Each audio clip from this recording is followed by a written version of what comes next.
अब देखो बच्चों, अब हम आ जाते हैं कुछ इंपॉर्टेंट न्यूक्लियोफिलिक सब्स्टिट्यूशन रिएक्शंस के बारे में। ओके, तो फिर स्टार्ट करते हैं और सबसे फर्स्ट है विलियमसन ईथर सिंथेसिस। ओके, तो देखो बच्चों, इस रिएक्शन में एल्काइल हैलाइड और सोडियम एल्कोक्साइड इनकी रिएक्शन से बनता है ईथर। ओके, ये रिएक्शन लिखी है कि RX प्लस सोडियम एल्कोक्साइड और क्या बन गया, ether. For example CH3Cl plus NaO C2H5 gives CH3O C2H5 plus NaCl। अब यहां पर आ जाते हैं कि ये रिएक्शन जो है न्यूक्लियोफिलिक सब्स्टिट्यूशन से रिलेटेड है, तो इस रिएक्शन के लिए क्या इंपॉर्टेंट रिक्वायरमेंट है। ओके, तो देखो बच्चों, यहां ध्यान रखना है कि जो R डैश है, ये एल्काइल हैलाइड हो या जो भी हैलाइड है, इसमें ये R ग्रुप ये नहीं होना चाहिए 3 डिग्री। ओके, फिनाइल ग्रुप या फिर विनाइल ग्रुप, मींस यहां पर आप R डैश जो है इन ग्रुप्स को नहीं रखेंगे। रीजन अभी मैं आपको मैकेनिज्म में बताऊंगा क्यों नहीं लेंगे। और यहां पर जो R डैश डबल डैश ये कुछ भी हो सकता है बच्चों, 1 डिग्री 2 डिग्री 3 डिग्री, कोई भी एल्काइल हैलाइड ले सकते हैं। ओके, फिनाइल ग्रुप भी हो सकता है, विनाइल ग्रुप भी हो सकता है, बट ये मत लीजिए। ये हो सकता है क्या, 1 डिग्री हो सकता है कि हम मेनली यहां पर जो है हम R जो डैश है वो क्या लेंगे, प्राइमरी, तब हमें प्रोडक्ट जो ईथर प्रोडक्ट है वो अच्छी अमाउंट में मिलता है। ओके, तो हम इसके मैकेनिज्म से समझते हैं कि ऐसा क्यों है। तो यहां तक आप समझ गए होंगे। अब देखो बच्चों, यहां पर अगर हम एल्काइल ग्रुप, जो एल्काइल हैलाइड का एल्काइल ग्रुप है वो लेते हैं, टर्शरी ले लें या फिनाइल या विनाइल के फॉर्म में, तो क्या इफेक्ट पड़ेगा। देखो बच्चों, यहां पर CH3, पहले हम इसकी मैकेनिज्म देखते हैं कि ये है CH3 और ये है Cl। ओके, आपने रिएक्शन कराई सोडियम एल्कोक्साइड या एथोक्साइड, फॉर्मेशन क्या होगा, CH3O C2H5 plus NaCl। Okay, तो यहां पर ये जो है ये क्या है, न्यूक्लियोफाइल, और यहां पर ये है रिएक्टेंट। ओके, तो nucleophile C2H5O minus plus CH3Cl, यहां पार्शियल पॉजिटिव चार्ज है, यहां पार्शियल नेगेटिव चार्ज है। ओके, एक ट्रांजिशन स्टेट हो गई C2H5O minus dash CH3 dash Cl, ये क्या बनी बच्चों, ट्रांजिशन स्टेट। फिर इसका रिमूवल हुआ और C2H5OCH3, तो यहां पर ये slow step plus Cl minus, तो यहां आप देख रहे हैं कि ईथर का फॉर्मेशन होता है। तो ये जो रिएक्शन है बच्चों, विलियमसन ईथर सिंथेसिस, इसकी जो मैकेनिज्म है वो है बाई मॉलिक्यूलर न्यूक्लियोफिलिक सब्स्टिट्यूशन। अब ऐसा क्यों है, तो देखो, सपोज हम एल्काइल हैलाइड, यहां पर ये जो एल्कोक्साइड है C2H5O एक स्ट्रॉन्ग बेस है। ओके, अब यहां पर सपोज आपने CH3 होल थ्राइस CCl लिया, तो इससे क्या बनेगा, CH3 whole thrice C plus और प्लस Cl। ओके, अब हम यहां पर एल्कोक्साइड को देखें कि ये बहुत ही स्ट्रॉन्ग बेस है, तो ये क्या करेगा कि इस रिएक्शन में जो कार्बोकैटायन बनेगा, आपने टर्शरी एल्काइल हैलाइड ले लिया।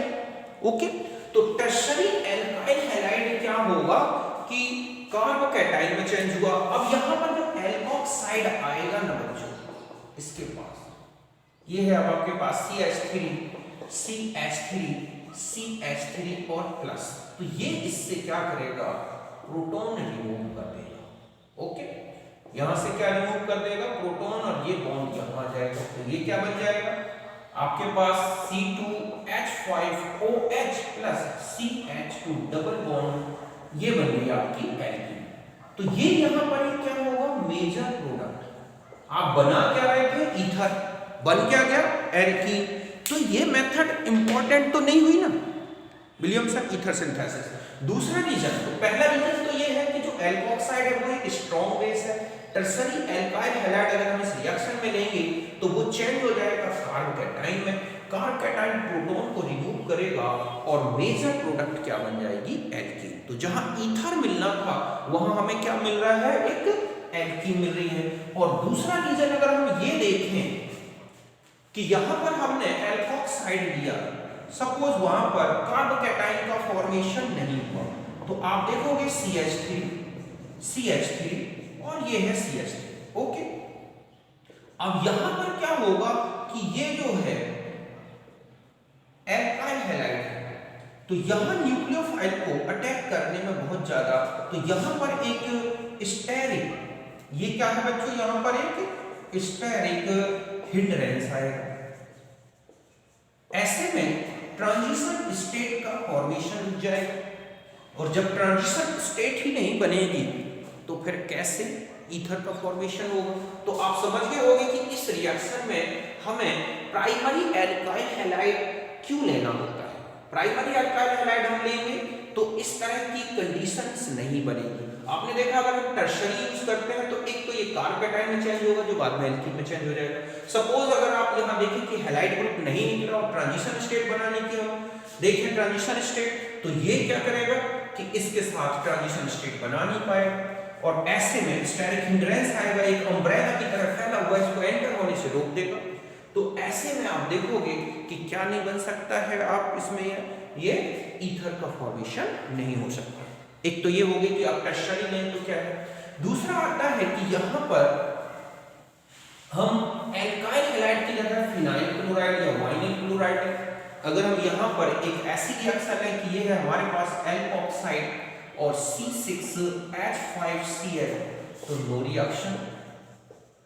ओके, अब ऐसा क्यों हुआ बच्चों, तो ये रीजन देखो आप, यहाँ पर जो हैलाइड ग्रुप है, ओके, ये है हमारे पास हैलाइड ग्रुप, तो ये हैलाइड क्या करता है कि यहाँ पर कॉन्जुगेशन करता है, रेजोनेंस इफेक्ट आता है, और हम ये कह सकते हैं कि फाइनली जब इसके 3 रेजोनेटिंग स्ट्रक्चर बन रहे हैं तो फाइनली यहाँ पर एक डबल बॉन्ड का नेचर है।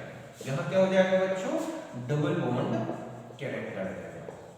अब यहाँ डबल बॉन्ड कैरेक्टर होगा, और यहाँ जब X के पास जब इस कार्बन से ये अटैक करेगा RO, ओके, तो ये इसे सब्स्टिट्यूटेड नहीं कर पाता।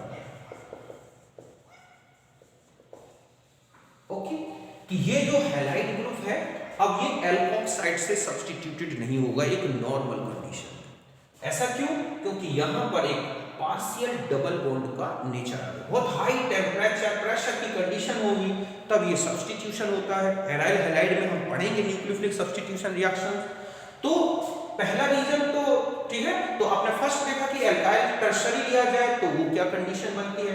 अगर हम ये एराइल हैलाइड लेते हैं तो एल्कोक्साइड इसको सब्स्टिट्यूटेड नहीं करता, क्यों, क्योंकि यहाँ डबल बॉन्ड का नेचर आ जाएगा।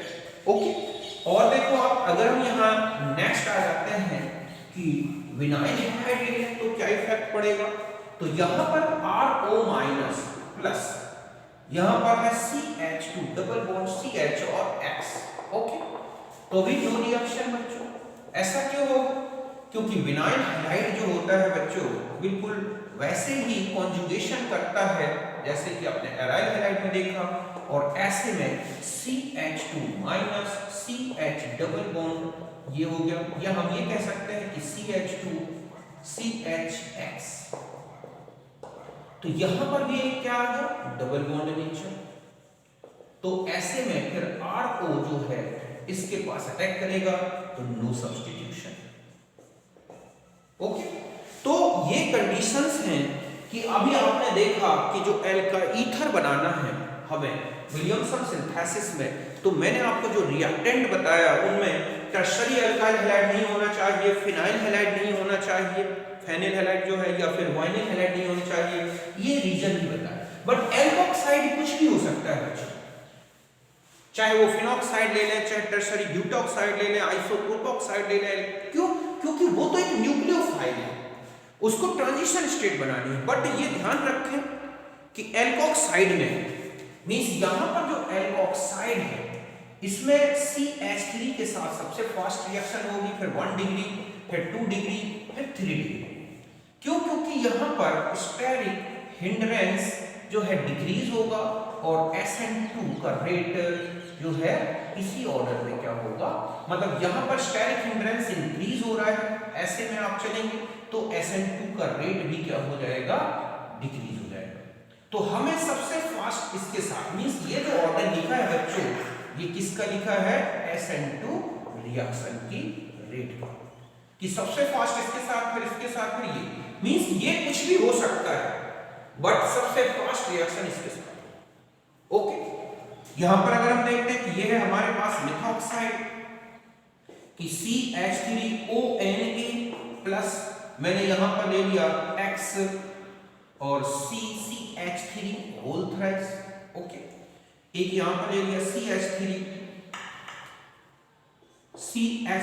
Whole twice CHONA plus X, यहां पर है CH3।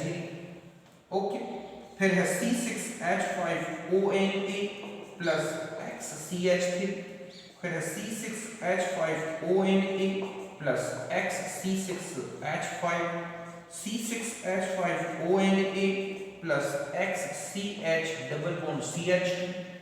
और देखो आप यहां पर हम ले लें CH3 whole thrice COK plus X CH3।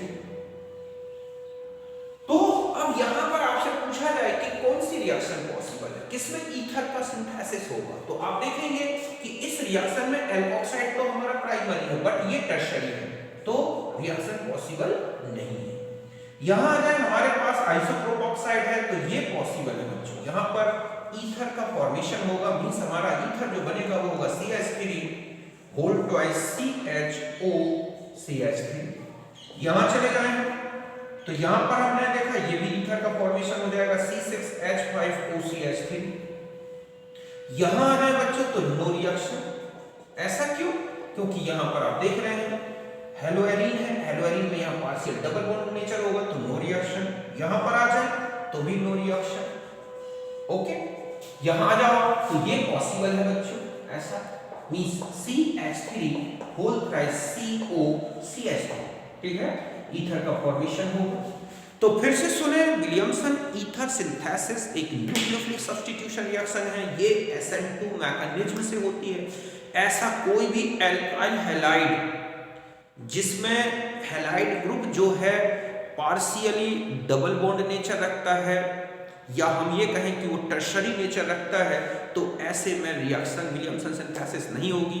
Williamson synthesis में alkoxide primary, secondary, tertiary, phenoxide, vinyl halide कुछ भी लिया जा सकता है, वाइनिल ऑक्साइड भी लिया जा सकता है, बट जो हमें एल्काइल हैलाइड लेना है वो मेनली क्या लेना है बच्चों, प्राइमरी। तो आप समझ गए होंगे कि विलियमसन ईथर सिंथेसिस में क्या कंडीशंस, क्या रिक्वायरमेंट जरूरी है, तो आप इसे नोट करें।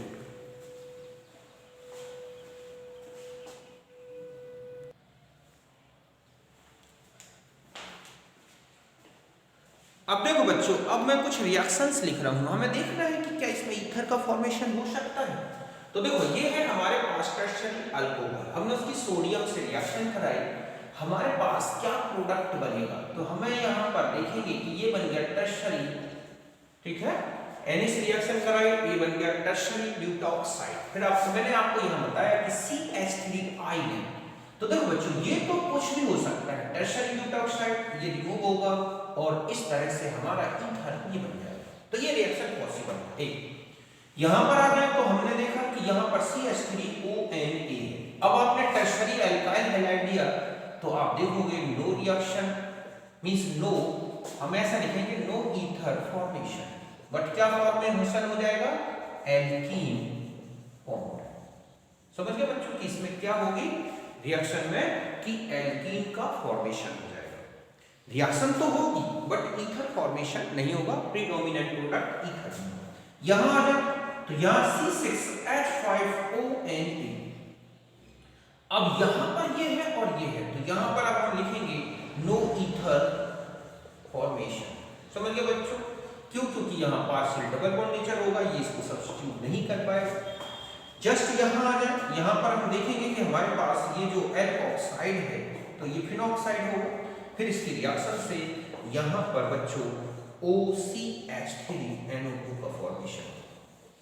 ओके, अब मैं आपसे ये कहूँ कि यहाँ पर एक एल्कोक्साइड ये लिया जाए NO2, एक एल्कोक्साइड या फिनॉक्साइड, यहाँ पर एक फिनॉक्साइड ये लिया जाए और एक फिनॉक्साइड ये है, और एक फिनॉक्साइड हम यहाँ पर ये ले लें कि यहाँ पर मान सपोज हमारे पास OR, तो किसमें फास्ट होगी? Williamson ether. तो देखोगे आप कि ये न्यूक्लियोफाइल है, जितना ज्यादा यहाँ पर नेगेटिव चार्ज उतना अच्छा न्यूक्लियोफाइल। तो हम देखेंगे कि ये रिएक्शन रेट होगा विलियमसन का, समझ गए ना, कि इसमें फास्ट होगी। तो एल्कोक्साइड में जो इलेक्ट्रॉन डेंसिटी इंक्रीज कर दे उसमें वो फास्ट होगी, but primary secondary tertiary alkoxide में जो बड़ा एल्काइल बल्कि हो जाता है उसमें थोड़ा सा इफेक्ट पड़ता है, बट ये प्लेनर है तो फिनॉक्साइड में तो ये इफेक्ट पड़ता है, ठीक है। तो जबकि मैंने आपको एल्कोक्साइड में सब्स्टिट्यूशन रेट बताया है कि एल्कोक्साइड में जितना छोटा एल्काइल ग्रुप होगा उतनी फास्ट विलियमसन सिंथेसिस होगी। क्यों होगी बच्चों विलियमसन सिंथेसिस? क्योंकि उसमें एक स्टैटिक हिंड्रेंस कम लगेगा। अब हम आ जाते हैं इसी तरह से नेक्स्ट आती है न्यूक्लियोफिलिक सब्स्टिट्यूशन। तो ये तो था विलियमसन सिंथेसिस से रिलेटेड मैटर बच्चों। अब हम आ जाते हैं कि reaction of ether with halogen acid या HI। ओके, कुछ इंपॉर्टेंट रिएक्शंस हैं और भी है। दूसरा आती है हम कि reaction of ether with halogen acid. Okay, समझिए बच्चों कि हैलोजन HX की ईथर से अभिक्रिया। तो देखो बच्चों, ईथर की जब हैलोजन एसिड से रिएक्शन होती है तो क्या प्रोडक्ट फॉर्मेशन होगा? तो देखो यहाँ पर सपोज CH3 या हम ऐसा लिखें कि ये है ROR प्लस HI डाइल्यूट लिया जाता है। तो आप देखोगे एक मोल तो बना अल्कोहल का और एक हो गया RI। ओके, ये बन गया, मतलब अल्कोहल और एल्काइल आयोडाइड। यहाँ पर हम ये ले रहे हैं CH3 OCH3 प्लस HI, तो methyl alcohol plus methyl iodide. यहाँ तो हमें ऐसा कुछ भी ध्यान रखने की जरूरत नहीं है कि कौन अल्कोहल में चेंज होगा कौन एल्काइल हैलाइड में चेंज होगा। क्यों? क्योंकि दोनों ग्रुप सेम है। मींस अगर आप यहाँ दोनों ग्रुप सेम लेते हैं तो आप देखोगे कि इनमें ये प्रोडक्ट्स बनते हैं। बट अगर हम यहाँ पर एक मिक्स्ड ईथर लेना है या अनसिमेट्रिकल ईथर लेना, ओके, तो अब आता है कि यहाँ पर जो प्रोडक्ट बनता है बच्चों उसमें जो हैलाइड ग्रुप है वो छोटे एल्काइल ग्रुप से बॉन्डेड होता है और प्लस जो अल्कोहल है आप देख लोगे वो ये बनता है। जब यहाँ दोनों साइड क्या हो आपके पास प्राइमरी एल्काइल हैलाइड हो, ठीक है, जैसे ये प्राइमरी एल्काइल ग्रुप हो या फिर सेकेंडरी एल्काइल ग्रुप, आप देखोगे कि छोटा एल्काइल ग्रुप तो हैलाइड में चेंज हो रहा है बड़ा एल्कोहल में। मींस यहाँ पर जो दो एल्काइल ग्रुप है या तो ये बिल्कुल प्राइमरी हो या फिर सेकेंडरी हो तो ये प्रोडक्ट बनेगा। बट अगर आप यहाँ देखेंगे कि CH3O CH3 whole thrice plus HI, तो रिएक्शन में CH3OH plus CH3 whole thrice CI इसका प्रोडक्ट फॉर्मेशन हो रहा है। कि अगर आप ये वाला ग्रुप ले रहे हैं तो आप देख रहे हैं छोटा एल्काइल ग्रुप अल्कोहल में चेंज हो रहा है, जबकि और यहाँ टर्शरी हैलाइड में चेंज हो रहा है, बट यहाँ प्राइमरी होने से ये रिएक्शन हो रही है। तो ऐसा क्यों है बच्चों? तो देखो हम इसके मैकेनिज्म से इसकी सब्स्टिट्यूशन रिएक्शन न्यूक्लियोफिलिक सब्स्टिट्यूशन से इसको कंप्लीट एक्सप्लेन कर सकते हैं। ओके, तो देखो इसकी मैकेनिज्म बताता हूं आपको तो आप समझ जाएंगे कि ऐसा क्यों हुआ है। तो ध्यान रखें कि ये एक SN2 मैकेनिज्म है। अगर किस यहां पर कौन सा, जब R क्या लिया जाता है प्राइमरी और secondary, okay, because halide group means iodide group, ठीक है, आयोडाइड ग्रुप जो है अटैक्स लेस हिंडर्ड साइड या लेस हिंडर्ड एल्काइल ग्रुप। समझ गए ना बच्चों कि अगर हम ये लेते हैं प्राइमरी या सेकेंडरी एल्काइल ग्रुप ईथर में तो आप देखोगे कि जो हैलाइड है वो लेस हैंडल्ड एल्काइल ग्रुप के साथ अटैच करेगा, मींस ट्रांजिशन स्टेट इसी के साथ बनाएगा। समझ गए बच्चों कि जो आयोडाइड है वो कम त्रिविम बाधा वाले, ठीक है, एल्किल समूह के साथ क्या करता है, समूह के साथ टीएस बनाता है। ओके, ये टीएस की बात की। तो ऐसा इसलिए होता है। अब देखो मैकेनिज्म में बताता हूं यहाँ। तो यहां तक आप समझ गए होंगे कि जो ईथर की HI से रिएक्शन है और उसमें एल्काइल ग्रुप प्राइमरी नेचर रखते हैं तो SN2 मैकेनिज्म। यहां पर हमने देखा कि ये है HI, H++I-, यहाँ CH3O और C2H5 H+। ओके, तो यहां पर ये है CH3OH C2H5 और यहाँ क्या आ गया बच्चों, पॉजिटिव चार्ज। मींस अब यहाँ पर अगर हम ये है iodide group plus CH3OH C2H5, तो यहाँ पर आप देखोगे पार्शियल पॉजिटिव चार्ज आएगा। तो ये जो ट्रांजिशन स्टेट बनेगी इसकी, यहां से भी आप देखोगे, ठीक है, पार्शियल पॉजिटिव चार्ज है, बट यहाँ का पार्शियल पॉजिटिव चार्ज ज्यादा होगा बच्चों। एक तो यहाँ पर ये है लेस हिंडर्ड साइड, ठीक है, दूसरा यहाँ का पार्शियल चार्ज ज्यादा है, यहाँ पर कम है, क्योंकि यहाँ पर एक मिथाइल ग्रुप आप देखोगे कि यहाँ पर ये कंडीशन बन रही है CH2 CH3, तो यहाँ का पॉजिटिव चार्ज उतना नहीं होगा जितना यहाँ है। दूसरा ये जो है मोर, ठीक है, क्राउडिंग है, समझ रहे ना। तो यहाँ पर ये जो अटैक है ये थोड़ा टफ होगा ये। तो यहाँ पर जो हमारी ट्रांजिशन स्टेट बनेगी बच्चों को क्या हो जाएगी, I- CH3, ओके, और यहाँ OH और C2H5, बस ये ब्रेक हुआ तो यहाँ पर CH3I + C2H5OH बन गया। तो आप समझ गए ना कि यहाँ पर जो प्राइमरी ग्रुप ले रहे थे हम, तो यहाँ पर जो रिएक्शन है वो SN2 मैकेनिज्म से हो रही है। यहाँ पर कौन सी है, SN2, और ये क्या बनी है बच्चों, ट्रांजिशन स्टेट। तो SN2 में ट्रांजिशन स्टेट, तो हम जानते हैं ट्रांजिशन स्टेट अगर दो पॉसिबिलिटीज हो ट्रांजिशन स्टेट बनने की, तो ट्रांजिशन स्टेट उस डायरेक्शन से बनेगी ना जहां स्टेरिक हिंड्रेंस कम हो। ओके, अब आता है कि और भी देखो आप, तो ये बात तो समझ गए होंगे कि इसकी दूसरी साइड से क्यों अटैक हो रहा है। ओके, छोटी साइड से छोटे एल्काइल ग्रुप का कन्वर्जन जो है हैलाइड में क्यों हुआ, जस्ट ऐसा ही अगर हम यहां ले लें C6H5O CH3, ओके, और यहां HI के साथ रिएक्शन कराएंगे तो ये रिएक्शन C6H5OH + CH3I। देखो इसके दो रीजन है, एक तो आप देख रहे हैं कि ये छोटा ग्रुप है, दूसरा यहाँ पर पार्शियल मींस C6H5O CH3। तो एक तो यहाँ पार्शियल डबल बॉन्ड नेचर है, यहाँ पॉजिटिव चार्ज है, यहाँ स्टेरिक हिंड्रेंस भी ज्यादा है, तो आयोडाइड इस पे अटैक करेगा और ऐसा इसके साथ जो प्रोटॉन बॉन्डेड होगा तो वो इस प्रोटॉन के कारण यहाँ से ब्रेक कर देगा और C6H5OH + क्या बन जाएगा, CH3I। तो दो रीजन हो गए, एक तो यहाँ पार्शियल डबल बॉन्ड नेचर है, दूसरा है ये थोड़ा बड़ा ग्रुप है, ये छोटा है, तो जो ट्रांजिशन स्टेट बनेगी बच्चों वो इसके साथ बनेगी और ऐसे में HI की रिएक्शन होगी और आप देख रहे हैं कि इसमें ये प्रोडक्ट फॉर्मेशन होता है। अब आते हैं कि अगर हम यहाँ टर्शरी ले लें तो क्या इफेक्ट पड़ता है।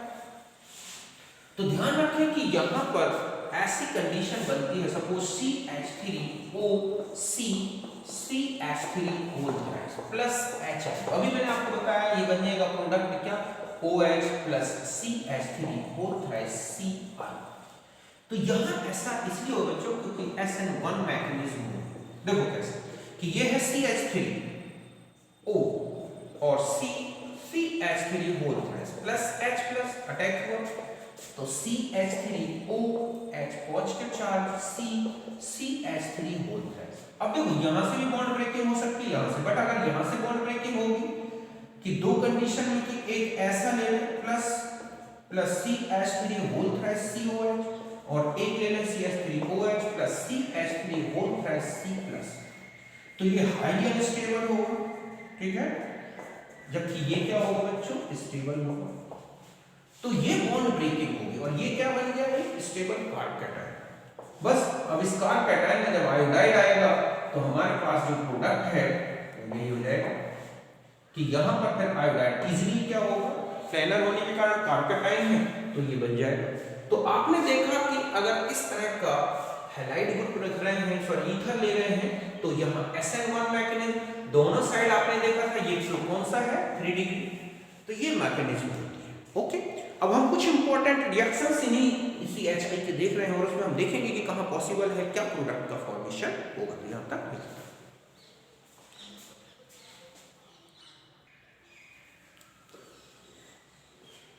अब देखो बच्चों, ये कुछ रिएक्शंस हैं, अब हमें यहाँ देखना है कि कौन सी मैकेनिज्म से ईथर से अल्कोहल और हैलाइड में चल जाएगा। अब यहाँ देखो बच्चों, यहाँ पर ये है टर्शरी ग्रुप, तो अभी मैंने आपको बताया कि टर्शरी ग्रुप होने पर वो तो चेंज होता है हैलाइड में, तो यहाँ से ब्रेकिंग होगी और ये मैकेनिज्म क्या होगी SN1, तो CH3OH प्लस ये होगा हमारा आयोडाइड। ओके, यहाँ हम आ जाए फिर HI के साथ, तो फिर यहाँ से ये टर्शरी है, तो फिर यहाँ SN1 होगी C2H5OH प्लस आयोडाइड। यहाँ आ जाए बच्चों, अब देखो ये प्राइमरी है सेकेंडरी, HI से रिएक्शन को ध्यान रखें, प्राइमरी और सेकेंडरी के साथ SN2 लेना है, तो C2H5OH प्लस। अब आता है कि यहाँ कौन किसमें चेंज होगा, तो देखो आप कि ये है ज्यादा क्राउडेड है, ये है, तो ये हमारा C2H5I प्लस, ये किसमें चेंज होगा बच्चों, अल्कोहल। ओके, कि जो मोर क्राउडेड है वो तो अल्कोहल में जाएगा, मींस यहाँ से। अब यहाँ आ जाते हैं, तो यहाँ पर HI से रिएक्शन कराओगे तो बस वही SN1 होगी, एक तो अल्कोहल प्लस एक क्या बन जाएगा बच्चों, आयोडाइड। यहाँ चले जाए HI से रिएक्शन कराएंगे तो SN2, तो यहाँ पर एक तो अल्कोहल प्लस एक हैलाइड, दोनों सेम। यहाँ आ जाए, यहाँ से ब्रेक होगा, क्यों, क्योंकि डबल बॉन्ड पार्शियल नेचर है। फिर यहाँ पर SN1 HI के साथ, तो POH प्लस, ओके, यहाँ पर आपका हैलाइड ग्रुप आ जाएगा। कहीं कोई दिक्कत तो नहीं बच्चों, समझ रहे हो ना आप, टर्शरी को आपको सीधा है इसमें। अब यहाँ पर ये आइसोप्रोपाइल ग्रुप है, ये है, तो ये हैलाइड भी क्योंकि कम क्राउडेड है, ये ज्यादा क्राउडेड है, तो ये कंडीशन आ जाएगी। यहाँ तो दोनों है, तो किसी को भी चेंज कर दो, ये SN2 है, ये है। यहाँ पर HI से जो है स्लो रिएक्शन होगी, स्लो या हम ही कहें नो रिएक्शन, सीधा ऐसे इसलिए क्योंकि बच्चों यहाँ दोनों तरफ पार्शियल डबल बॉन्ड नेचर है, समझ गए ना। तो ऐसी रिएक्शन कॉन्जुगेशन के कारण पॉसिबल नहीं होगी। यहाँ आ जाए तो यहाँ से ब्रेक होगा बच्चों, क्यों, क्योंकि यहाँ डबल बॉन्ड नेचर है, तो ये चेंज हो जाएगा PH में, भले ही ज्यादा क्राउडेड है, बट यहाँ पर ये डबल बॉन्ड नेचर के कारण OH प्लस PH CH2I, तो यहाँ पर जो मैकेनिज्म होगी बच्चों, ये क्या होगी हमारी SN1। अब मैं बता दूं क्यों, क्योंकि यहाँ पर जैसे ही पॉजिटिव चार्ज आएगा वो इसमें सर्कुलेट हो जाएगा, डिस्पर्शन होगा, ये स्टेबल कार्ब कैटायन बनेगा और ऐसे में ये रिएक्शन पॉसिबल है। यहाँ आ जाए तो यहाँ से ही ब्रेक होगा बच्चों और SN2 मैकेनिज्म PHOH प्लस ये आयोडाइड। यहाँ आ जाए तो ये SN2 HI से रिएक्शन CH3, ठीक है, I और प्लस ये है अल्कोहल। तो ध्यान रखें कि प्राइमरी या सेकेंडरी ग्रुप या फिनाइल ग्रुप आ जाते हैं, तो ऐसे में आप देख रहे हैं कि SN2 मैकेनिज्म है, लेकिन अगर एक भी टर्शरी अल्काइल ग्रुप आ गया या बेंजाइल ग्रुप आ गया तो वहां पर SN1 रिएक्शन डेड। ओके, तो यहां तक नोट करें।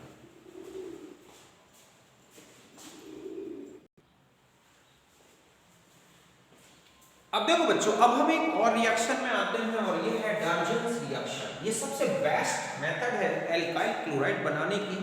ओके, इस रिएक्शन में आप देखोगे अल्कोहल लिया गया plus SOCl2 gives RCl plus SO2 gas बन के बाहर हो जाता है और HCl। यहाँ पर पिरिडीन लिया जाता है या फिर डायरेक्ट भी हीट करके बनाया जा सकता है, मतलब पिरिडीन की प्रेजेंस भी हो सकती है या डायरेक्ट हीट कर दें तो यही फॉर्मेशन है। अब ये रिएक्शन मैंने यहाँ क्यों डिस्कस की, तो देखो बच्चों, जब ये रिएक्शन ऐसे देखें कि ये एक रिएक्शन, सपोज यहाँ पर हमारे पास है हैलाइड ग्रुप, ओके, और यहाँ पर है, यह हम ऐसे ले लें, Cl, ओके, और ये है CH3। आप देखोगे कि यहाँ पर पिरिडीन लिया जाएगा, ओके, और SOCl2, तो जो प्रोडक्ट बनता है उसमें इन्वर्जन हो जाता है बच्चों। ये CH3 dash dash dash dash, यहाँ पर आपके पास अल्कोहल ग्रुप था OH, तो अब यहाँ पर Cl ऐसा दिखेगा। बट अगर आप यही रिएक्शन हीट कर रहे हैं SOCl2 के साथ, तो आप देखोगे कि जो प्रोडक्ट का फॉर्मेशन है CH3, और यहाँ पर आप देखेंगे Cl आया, तो ये इन्वर्ट प्रोडक्ट है, ओके, मींस इन्वर्जन हुआ है। जबकि ये देख रहे हैं कि रिटेंशन प्रोडक्ट, मींस यहाँ रिएक्शन पर रिटेंशन हुआ है बच्चों, यहाँ पर प्रतिलोमन दिख रहा है आपको, और यहाँ पर पुनर्धारण दिख रहा है। समझ गए कि यहाँ पर कॉन्फ़िगरेशन आप देख रहे हैं कि ये आपको जैसे ऊपर था तो ये नीचे हो गया, तो ये इन्वर्जन हो गया, जबकि यहाँ पर रिटेंशन दिख रहा है। तो ऐसा क्यों है? तो देखो हम इसकी मैकेनिज्म से देख सकते हैं, ओके। मैं इसको हटाता हूं कि इस रिएक्शन में इन्वर्जन और रिटेंशन दोनों देखने मिलते हैं, बस कंडीशन अलग अलग होती है। तो देखो बच्चों, यहाँ पर ये है हमारे पास अल्कोहल, ओके, सपोज हम यहाँ ले रहे हैं इस तरह का अल्कोहल कि ये है R, ये है R1, R2 और ये है R3, ओके, यहाँ है क्या X। तो यहाँ पर जैसे ही आपने SOCl2 का रिएक्शन कराया, तो आप देखोगे कि Cl आपको ऐसा दिख रहा है, R1, R2, ओके, और ये है R3, इन्वर्ट। तो ये इन्वर्ट प्रोडक्ट बन गया। अब आता है कि ऐसा, अब यहाँ क्या लिया जब आपने पिरिडीन, तो ऐसा क्यों हुआ कि इन्वर्ट हो गया, मतलब यहाँ पर इन्वर्जन चल रहा है। तो देखो क्यों होता है कि यहाँ पर ये जो अल्कोहल है, अभी सपोज मैं यहाँ पर पूरे ग्रुप को, यहाँ पर ये है C और OH प्लस Cl SOCl, ये रिएक्शन है। तो यहाँ पर हम देख रहे हैं कि यहाँ ये बन गया हमारे पास R, ठीक है, और यहाँ हो गया है क्या कि ये हो गया SOCl प्लस HCl। अब देखो बच्चों, यहाँ पर जो पिरिडीन होता है C6, ये सॉरी, यहाँ पर हम ये ले रहे हैं कि ये है हमारे पास पिरिडीन, ओके। तो ये पिरिडीन क्या करता है कि इस प्रोटॉन को एक्सेप्ट करके और यहाँ पर NH प्लस और प्लस ये Cl, मतलब यहाँ पर ये एक न्यूक्लियोफाइल, ठीक है, ये न्यूक्लियोफाइल प्रोड्यूस कर देगा।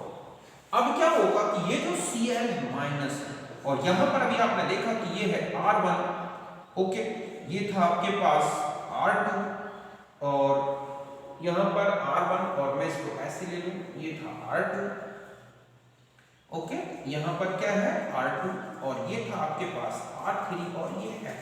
तो ये यहाँ से एक ट्रांजिशन स्टेट बना देता है, ठीक है, 1, ये हो गया R2, ये हो गया आपके पास R3, और डैश यहाँ पर क्या था आपके पास, ओके, यहाँ था OH, सॉरी यहाँ पर OH था, यहाँ OH ले गए।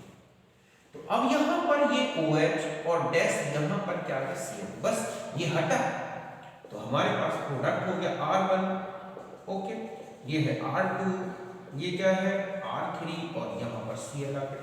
तो यहाँ पर पिरिडीन क्या करता है कि जो HCl बना है उससे क्लोराइड न्यूक्लियोफाइल बना है। अब ये न्यूक्लियोफाइल इस रिएक्टेंट के अपोजिट डायरेक्शन से अटैक करता है और ये ट्रांजिशन स्टेट बनाता है, तो यहाँ पर इन्वर्जन हो जाता है, ओके। तो ये कब कंडीशन बनी बच्चों, जब आपने पिरिडीन यूज किया कि पिरिडीन से इन्वर्जन हो गया। पिरिडीन का वर्क था यहाँ पर इससे क्लोराइड का फ्री रेट, मतलब एक न्यूक्लियोफाइल बना देना, जो कि इस तरह SN2 मैकेनिज्म कर रहा है। यहाँ तक बात समझ गए होंगे। अब देखो, अब सपोज आपके पास ऐसा अगर हम पिरिडीन नहीं लेते तो क्या इफेक्ट पड़ता है। तो देखो बच्चों, यहां पर अगर हम पिरिडीन यूज नहीं करते और हम ये ले रहे हैं RCH2, ओके, यहां पर हमारे पास, या हम ये ले लें कि ये है हमारे पास CH3, CH3OH और यहां पर आता है ये है Cl, ठीक है, SOCl। तो आपने देखा ये रिमूव हो गया और यहां पर बन गया CH3OSOCl। तो यहां पर आप हीट कर रहे हैं, तो हीट कंडीशन में क्या होता है बच्चों कि CH3 ये है O, ये है S डबल बॉन्ड OCl। तो यहां पर एक ट्रांजिशन स्टेट ऐसी बन जाती है O S double bond O, यहां पर डबल बॉन्ड में चलाएगा, यहां पर आप देखोगे Cl बॉन्डेड हो जाएगा और यहां पर इस तरह से एक ट्रांजिशन स्टेट बनेगी। समझ गए ना? अब क्या होगा कि ये जो ट्रांजिशन स्टेट बनी इसमें ये ग्रुप यहां और ये यहां, तो आप देख रहे हैं CH3Cl प्लस SO2। तो जिस डायरेक्शन में OH था जस्ट उसी डायरेक्शन में Cl आ गया। मींस अगर हम यहां पर ये कहें कि ये हमने R1, ये R2 और ये R3 लिया था और यहां पर OH था, हमने केवल SOCl2 के साथ इसको हीट किया, तो हमारा जो प्रोडक्ट था R1, R2, R3 और यहीं पर आप देख रहे हैं Cl, ये रिटेंशन हुआ। रिटेंशन को बस अब आप ऐसे समझ सकते हैं कि यहां पर जो ये ट्रांजिशन स्टेट बन रही है, यहां पर ये है R1, ये है R2, ये है R3 और ये ट्रांजिशन स्टेट बनी, तो आपके पास ये प्रोडक्ट आ गया। तो समझिए ना कि डार्जन रिएक्शन में पिरिडीन की प्रेजेंस में इन्वर्जन होता है और पिरिडीन्स हटा दें तो यही क्या हो जाता है, रिटेंशन होता है। ओके, तो इसे यूज करें।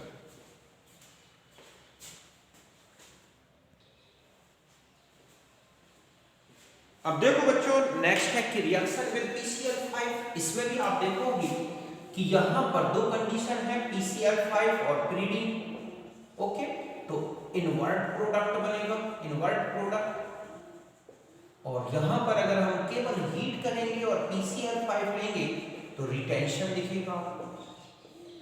ओके, ऐसा क्यों बच्चों? देखो ये है हमारे पास, फिर वही हम इस तरह से देख सकते हैं कि ये है R' R2, ओके, R3 और ये है OH।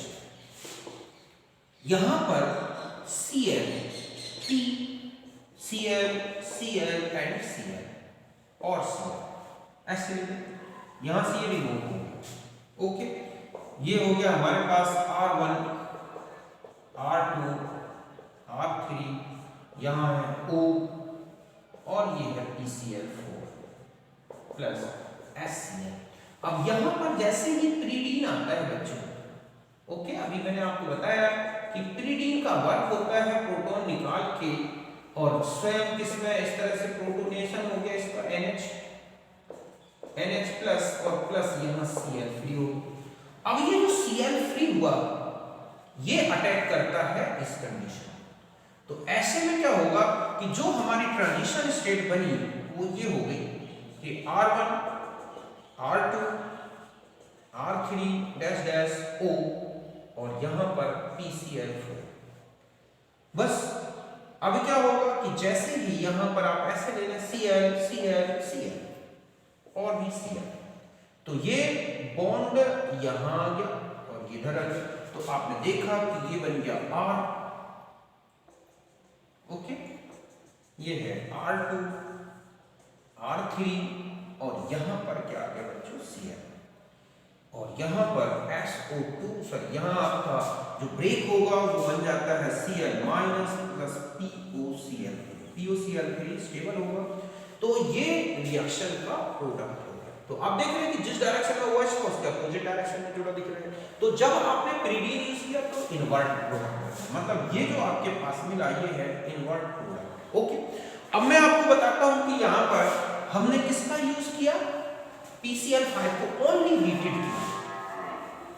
ओके, तो जब आप इसको ओनली हीटेड करेंगे बच्चों तो ये ऐसा हो गया कि P R1 और ये हो गया R2, ये हो गया R3, यहां पर था O, ओके, यहां PCl4, मैं यहां ऐसे Cl, Cl, Cl।